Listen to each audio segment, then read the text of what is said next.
మా చిన్న పాప లోపల గడి పెట్టేసుకుంది. ఇంకా నా టెన్షన్ చూడాలి. ఒక పక్క కిచెన్ లో గ్యాస్ ఆన్ లో ఉంది, ఒక పక్క పాప లోపల గడి పెట్టేసుకుంది. ఏం చేయాలో అర్థం కాలేదు.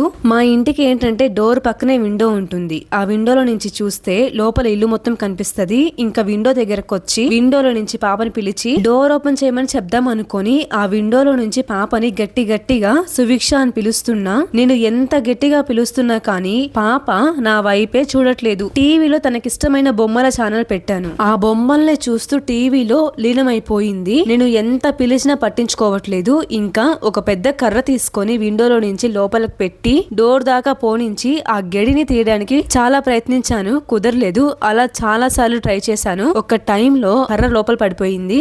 కర్ర పడ్డాక సౌండ్ వస్తుంది కదా, ఆ సౌండ్ కి కూడా పాప నా వైపు తిరగలేదు. టీవీలో ఎంతగా లీనమైపోయిందంటే ఏ సౌండ్ వచ్చినా అరే ఏంటి ఆ సౌండ్ అని పక్కకి కూడా తిరిగి చూడట్లేదు. అప్పుడు అర్థమైంది నాకు, పాపకి టీవీ మొబైల్ అలవాటు చేసి చాలా పెద్ద తప్పు చేశానని. వాళ్ళు ఆ టీవీని రియల్ వరల్డ్ అనుకుంటున్నారు. ఇంకా ఏం చేస్తే ఈ పిల్ల నన్ను చూస్తుందా అని నాకు బాగా ఏడుపొచ్చేసింది. లోపల గ్యాస్ ఆన్ లో ఉంది కదా, పిల్లకి ఏమైనా అవుతుందేమో అని భయమేసేసింది.